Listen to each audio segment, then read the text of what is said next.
the okokofa ne po bae no Dr. Mamadu Bawumia oguso eba pro yen campaign but me pese fa this true Owura John Dramani Mahama eba pro yen campaign the messages enemu ene ye oko ene oko adekulu ene oko jakpa ene ada nkuru iye kekaka wo framantem 3 days ene wakudi no ho Bawumia so ene nemu ono so ebo ne ntoade true yi ewom say o kasa de ma NDC but yen hwe Bawumia messages odinam na yen hwe Owura John Dramani Mahama de wan ne yenyina so ne yen fatumi election aye komu candidate mienu omoda major political parties ne name no yeah ba ko nadam eno oyi hyehyɛ a owo de ma omaye yeah etudwa no stress obi an hwɛ san hyehyɛ pa no no fanto aba ana ba ko so nam eno odi asere asem oyi asere asem e magana fo enti nipa mienu yi hwan na Ghana fo be hwɛ so e de ato aba ba ko nam ni odi hyehyɛ pa nam no o se nyame adom na obedi nkunima na o se obeye mampanyia 24-hour economy. Yeah, whatever. 1 job, 3 people, 3 shifts. Yeah. Juma ba ko na ye nyina ni me se e koso ndem. Ye be fa nipa miensa. No mo ye juma at 3 different shifts. Yeah. It is a juma no e fa nipa 30 ndia. Nipa no betima fa nipa be 60. Yeah. 30 in addition because 30 no koda no. 30 no be ye juma. Ifidie wo hoi enda. Depi. Building wo hoi enda nipa na eda nti denti na se nipa no koda obi ntimi mba mbefa mfidie no enfa. That is a drink kesia e wo John Mahama trimu 267 years of our economy obi obebi adwuma bia no obi adwuma within 8 hours. Yeah, se baba ni bi adwuma nde a oye adwuma 8 hours. Sure. Se obi oton toast e bi adwuma nde a oye adwuma 8 hours. Sure. Car wash bi adwuma oye adwuma 8 hours. Denti na 8 hours no enye choked. That 8 hours will be choked. And that is why every government at the Ejuman Sheba and Yejuma. The Napco buy. Yeah. And Yejuma. Yeah. Because Omo recruit Omo and the Napco Ninano, they were within 8 hours. 8 hours, yeah. Why you for the models be breaba? Omo recruit Omo Biano is within 8 hours. Yeah, the you start to say you finish by. Yeah. So you start to Omo ye for Muninano is within 8 hours. Edi entina sebi bibini yentimi enhu na se ni abroni ye ya anu manfo enye adwuma ye ani economy no nso efa no ntoma pa fira ye no eye 3 shift system edi entina ye yentimi nsu enfiri no and na President Mahama ka say he will no longer live within 8 hours for 67 years. He will break the norm, and breaking that norm means break the 8. If President Mahama break the 8, no, break the 8-hour system. Good. Break the 8-hour system, no, we will go beyond 8 hours and we will work 24 hours. If you be more year, 8 hours or more, no, new batch member, no more be year. The estimation of that total number of people ever form a 2.5 million Ghanaian youth, and there was unemployment, 1.8 million. Yeah. Not just say, Obia benye juma me juma no buso. Ama say wow person we juma 2 times mpo. Benye biaye. And there chroma ha fe bibi pak employment. Yeah, When you pak employment no. Pak employment no oyen ba we juma. Nso anka wan ye juma mpo anka ye. Okay, yeah. Because aketua ye tua wo no. Ebedi 1 week na wodi ye. So juma na je woko. Esa wo baby a wo. I am telling you that esa wo baby a wo je no. And they bet you woka answer na obekọ bank mpo no. Na go sin awabo. Ajiti Canada. It is an advance. And nothing and there ube send you obi mobile money mpo na wan friend nipa na nka say me fa number so. Fa so medical. Aye common e wo ye economy no. Yes. Because obi adaka. And then wutimi hwe nipa pa wo ye adwuma wo bobo and tie bow tie ni white shirt or ye adwuma bank wuti we die on the car obesani mumu no because ye medical because government worker no that is because salary aye man no enye adwuma in demonstration that sell nipa ni adwuma me no obeye no obekọ nipa na status na nipa no tonton nipa and there edwumafo bebre omo o hwe no WhatsApp status a o de ntade agu ho no ye delivery service into obi a abroad government institution o ye edwuma no was only delivery rider kasa wo de niam na akọ wo tu yasika no. That means that people want to work 2-3 jobs.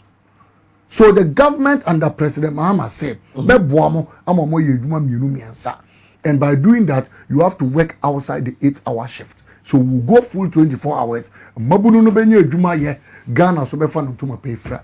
Ebi mu bisa say na demand ni ho. Yes.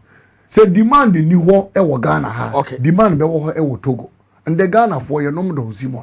E dey ntina me ko Spain na me nya calipo no, because we don't export calipo, sure, but we import Don Simon. E dey ntina ye ntimi block and fill the demand of the country na ye nye bi exported.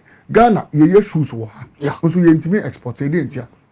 Quality shoes in this country. Omoye President Mahama bie the Kumasi shoe factory. Sure. No moye soldier for shoes nyina. E dey ntina ye ntimi nye export sugar. Ye import sugar baha to a tune of 3 billion. Also commander sugar factory na say me say omo beton kra ma di ama India for. Oh ya to commander sugar factory President Mahama ebe see ye.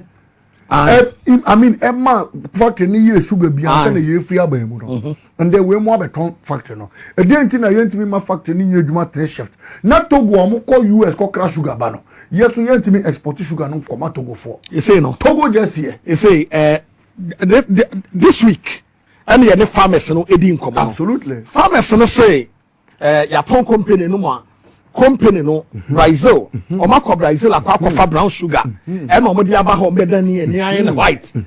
Yeah. So what it won't be a demonstration. So farmers ma te say ohene no kra say some ton company na no train you obeba be edwuma company no mo. And the breaking news no ohene no so now we'll see how you work in the company. That is the But I have a message for you, Mamin Council. There was this guy from GBC. Or sending message. Or something Council say. You were so good. It's not GBC from person or about. He was with GBC. I'm at home. GBC form my driver my car every baby amete. Ebe drew GBC. Yeah, kwa tana seat no so. And Ankraba say show no yenti binye. The topic for the show na ye Japadia documents. And a GBC for Emma Mesa Kofie. And a social media ranty or workroom kudos to the youth of this country. Almost here and TRC GBC is our station. Now more GBC for Mudi ewe Japadia document no more GBC for more GBC for no a Japadia document no ka say na na do ni ne busia for e de mu GBC as a Japadia ebe mo busia for na ye mu bi e ba be ko amamwa mo si show no monye omo churo krata apologize mame sure Eka said they will fix the show oheneba besinde mente hwe enfiri mosim na me de minim say bukata do mabome but mrepa biba we will see where it will end. Oheneba I was speaking of President Mahama eco mining communities eco show mo boss nyame adom no be yema mpanya ye besi mining refinery sure 67 years in this country gold aye you know ye export ko siesie ansa na ediaba yetimi the cop no more ye chains no more sabe ton de amai e dey nti na intimacy factory no wa. The demand for chains and jewelry is across the entire country. Sure. Now there metie NPP before I see demand in you. Are you telling me there are no demand for chains in this country? Into chain mining refineries no omuntimi nye 24 hours e wo kroma and refining into finished chain goods na yen tonton. Ebi ni akra yentimi fa ko Nigeria ko tonton chains. So where obi on 24-hour economy na se no especially NPP for no or you obi a until 1 until say 1 + 1 = 2. Obi on tia say 1 + 1 = 2 bia on non 24-hour economy na say because why na agree say nia obekire ne bia no onsua President Mahama cocoa communities also basic cocoa refineries when you say woko China the best chocolate in China is chocolate from Ghana and then yes say woko China na so munya hu Ghana flag on chocolate China ni bia pesoto because or say the best quality from Ghana. Into a day na yentimi see cocoa refineries. I am refining your cocoa into finished goods. Cocoa butter. Ye kraba. Ye krabi wo adita. Ye krabi fi Ivory Coast. Into Ivory Coast or more ye cocoa butter or more de bre no. E dey na ye yentimi nye enfa nko Niger. E dey 67 years we haven't thought about this. President Mahama said it will be a thing of the past. Whenever me mabunu ya brantie amasi so sure policy ba ko eda makoma so pa free tertiary education for year 1 masa kai when they say to be privileged to be a tertiary student you must be able to pay the fees of year 1. Wow. So one to me and fees, admission fees and for year 1 for year 1. You cannot qualify to be a tertiary student. Wow. President Mahama said in 2025. In 2025. Senyamini yen adom no be di mampenia. Wo ko university biano. Yeah. Nya wo hia ne wo potomanto. Nya wo hia ne wo potomanto. Nya wo hia ne wo ecolac. Nya wo hia ne wo briefcase. Wo de boa wo neto briefcase. Sasa wo niam gum, sasa wo chocolate gum, sasa wo margarine gum, sasa wo nido gum. Na fresh school no say I am coming tomorrow.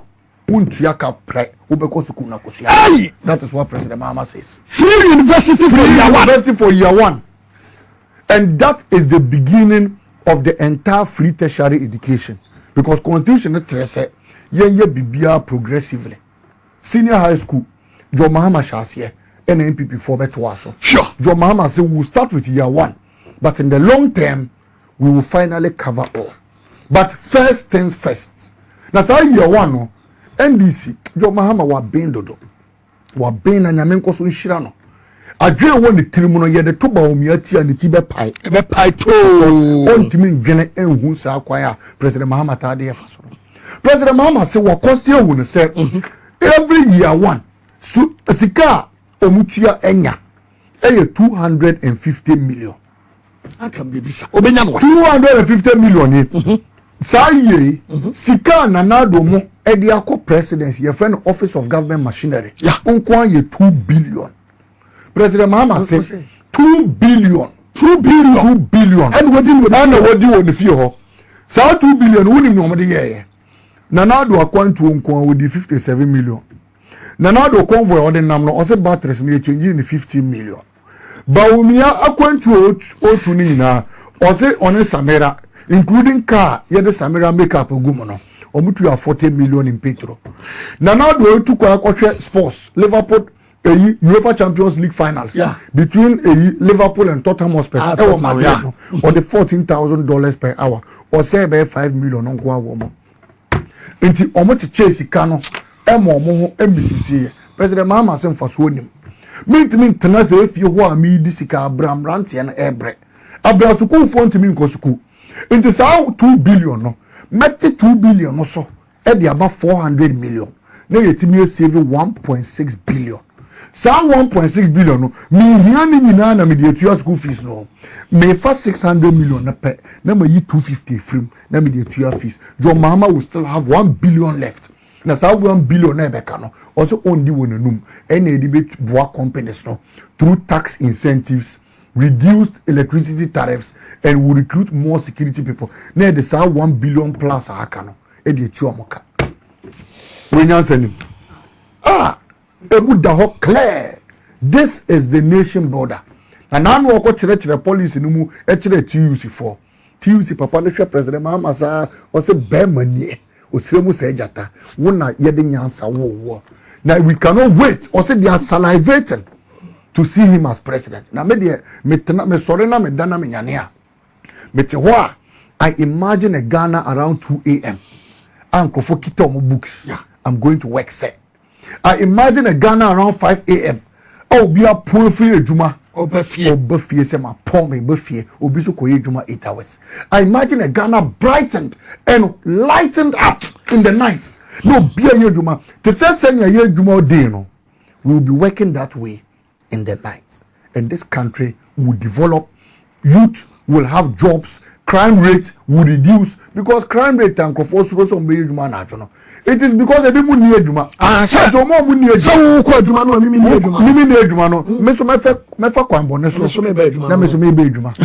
In all if we create jobs for the youth of this country, obi abeba will not even need security in it because obi abenye Juma ya. Na obi anya Juma ya, why na bebo kro no. Krofo bia ni ho a opese na dagre ne so bebo kro no. Eye bibi nti. Ejuma no ni. internet to do mo bokro na e pay adwuma ma na why na be bokro no wokro ma. So the policies are elevating. Oyinba policy ba ko bi so a edam akoma so. Eye policy a ye friend money yo. Money yo. Ye da wase. Money yo. Money yo ne kire se. Wa wo pampam ntade. Wa wo ye hairdresser ni. Wa wo ye mechanic ni. Wo ye adwuma na sa na wo be di 40 years, 50 years na wo ko pensioner. Aban betua wo kanka kranka ko si da nyame be frɛ wo. Sebra. Money yo no. Ai Wa wo ye adwuma. We a mechanic. Okay. We a hairdresser. We a carpenter. We a mason. We a welder. Nya we a bia no. We a adwuma no. Aban beba wo nchen and there wo informal sector. Omo frɛ bibi susu. Etodo wo se susu fo no be gisika. No mo yakotum. President Mahama say aban be boa wo. Wo di kakra aba no, aban so be hia wo. Na di ato ho di ama wo.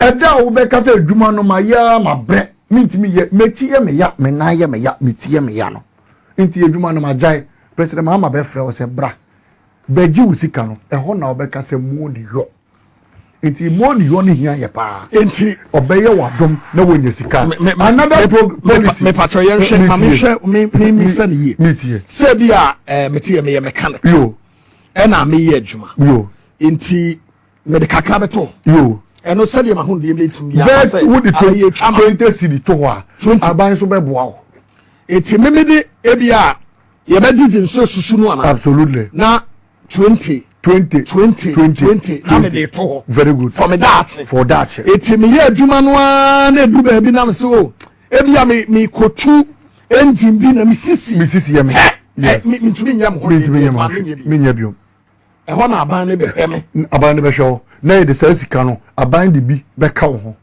enti se wo boa sika no nyina na e be 10,000 na aban boa be 10,000 more na wonya 20,000 na aban ahase etua oka every month e ko dru da nya me be ton sa frɛ GPR to you for so ka ho they have a retirement package enti when you informal sector for the first time in the history of this country you have a retirement benefit. To send your teacher for government workers called retirement. Yeah. Month be able to say Oluman e bank. Ade Oluman ko yi sika. Wo so wa wan ko suku a won timi nkyira de and I want to nya hwe. And they would fia wo permanent ade no bibia no. Wo so wo call retirement. And they wo so be call bank. And they 50 market. And they 50. Obi o hwe bia in Toronto. 50 fia. This is the policy. Wo ka say yes. Pensioners be do sika tra. Very good. It's also we are informal sector. Wow.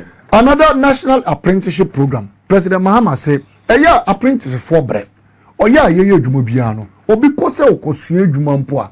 Sika obetua mpo no. Eya obre. O graduating so a. Sika obi be store no. Eya obre. President Mahama say ye dana koma so. Inti ye nuanu ma omusua adwuma we ye fitter mechanic, welder, hairdresser. We are apprentice no. Ye the national apprenticeship program beba national apprenticeship program no akwa na te won chen o ye adwuma na aban boa no kakra obawie so osu adwuma no aban boa no kakra boa no ne madam no kakra say oh madam jiwe ne fa boa no madam jiwe ne fa boa no akwa na be wie adwuma a obepo no ho no na wo madam na aban asa de sika bre na say je ne koto machine ne bie soto ne ye adwuma. That is the national apprenticeship program. Engineer school for nko na aban be pia sika di akọ.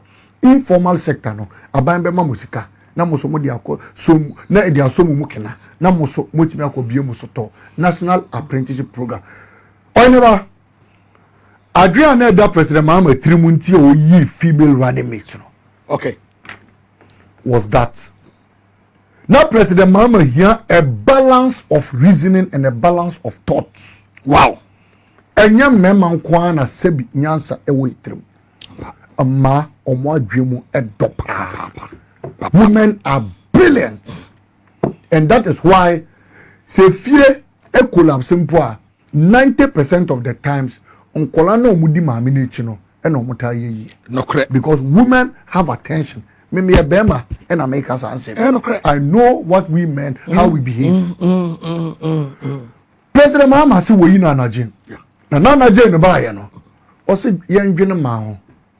na kwan be na ebe fo so de abo ma ye friend National Women's Bank ye maame no mo ton ye ma odwom ende professor na je meteno so amasore okodwom ekoye campaign okomalamata makola kaneshia na obekoso akondwom na sa because or your bad time or your bad which say onim ne eko owotema odwene mabunu no until National Women's Bank no wo ton ye ma odwom wo hia bosia edia so odwom mu kena no ubetimi anante akọ bank no na bank na ma wo sika nketen to a tune of 1 million Ghana cedis. What pay 1 million crown? Ubetimi anya 1 million.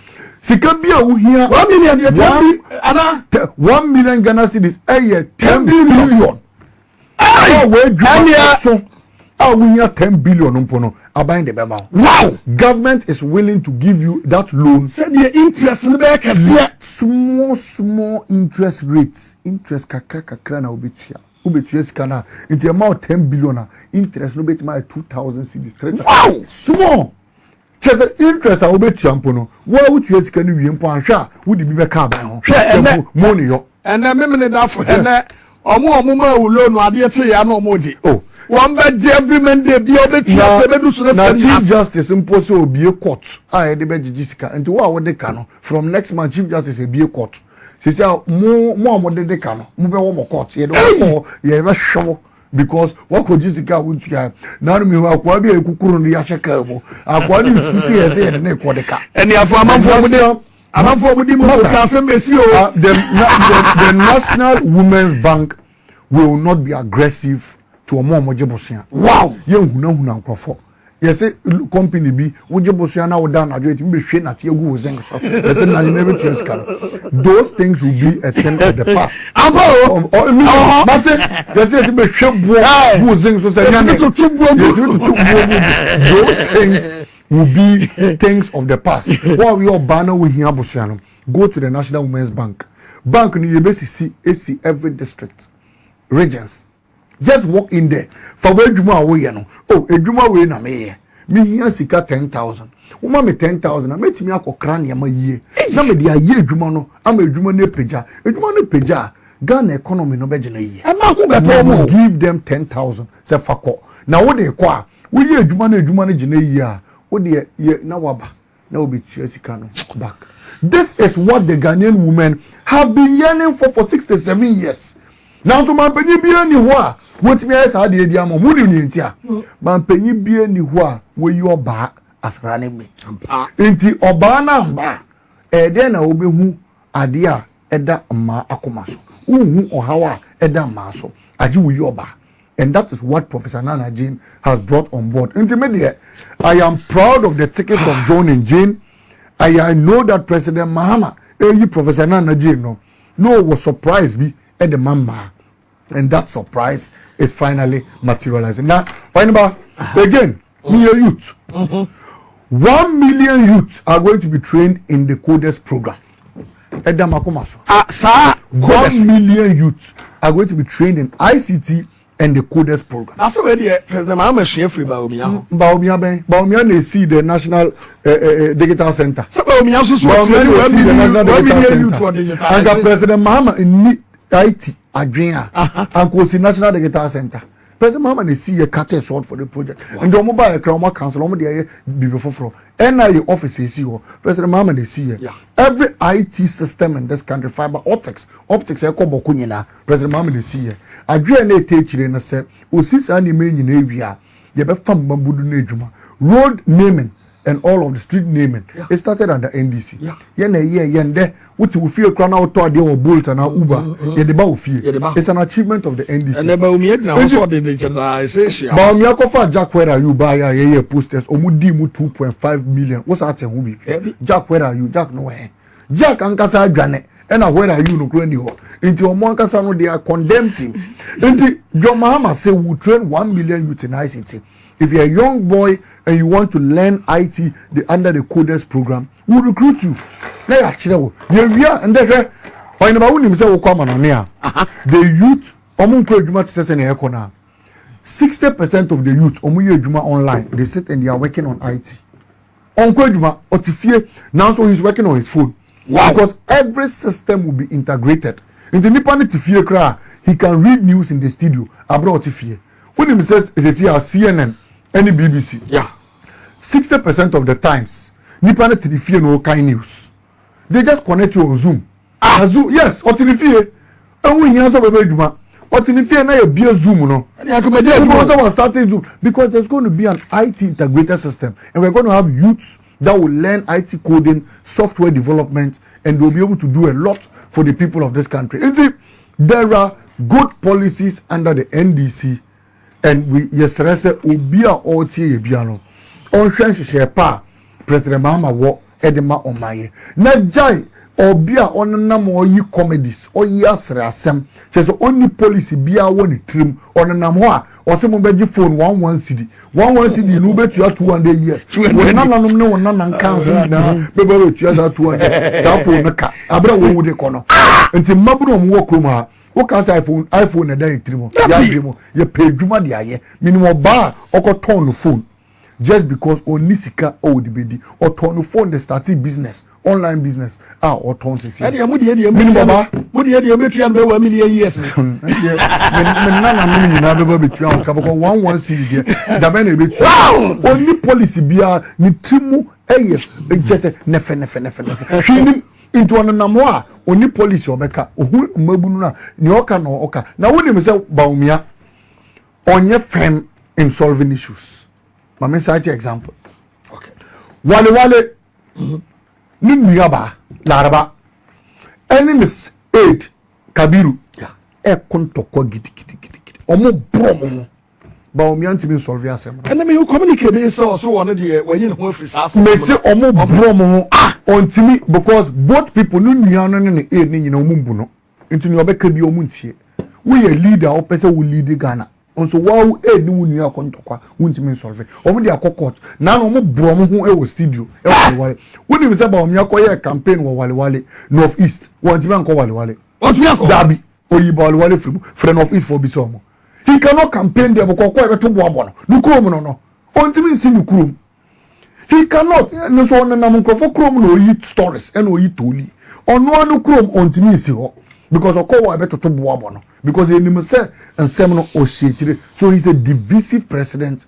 He's not firm. He can't do anything. He can't lead this country. It is any pano. Yamfana nyeshe ewo kruma. Bawumia na ene bisana policy ya. Na wajena ho no sre. Na no also pe debate. Akwa bi ko debate ne wote chiman 2 minutes. Mfifreti e team 3 mu no. Handkerchief e de man cry e foye. E mo musa koto hanky by. Because clearly he's bereft of ideas. He doesn't understand policy, and for 8 years of being a vice president, one contributed a single policy to President Akufo-Addo. Maybe yeah, man penny there. I thought I made a bonny channel because man penny bano or casa only the only share, and so the economy no Bawumia. And so it into anybody who has failed Akufo-Addo today. Bawumia na man then anadu ni guasano. Bawumia na man the NPP nya kono. Bawumia na man the NPP for bre. Bawumia na man the NPP communicators Kotena TV sompoa no mo pododo. Omuntimi kasa omunim hwe ombeye Bawumia. So they should all put the blame on Bawumia because Bawumia na be di ntro. Ntro kese ono ankasa ntimi nka nokoro enfanje no. Bawumia na di ntro kese through na simu. Emma nanado emo be yi no as vice president. No be man penye be di chire ntro na no di edi nenim besim de and then the campaign o ye ni nyina se nya ntro a na etoli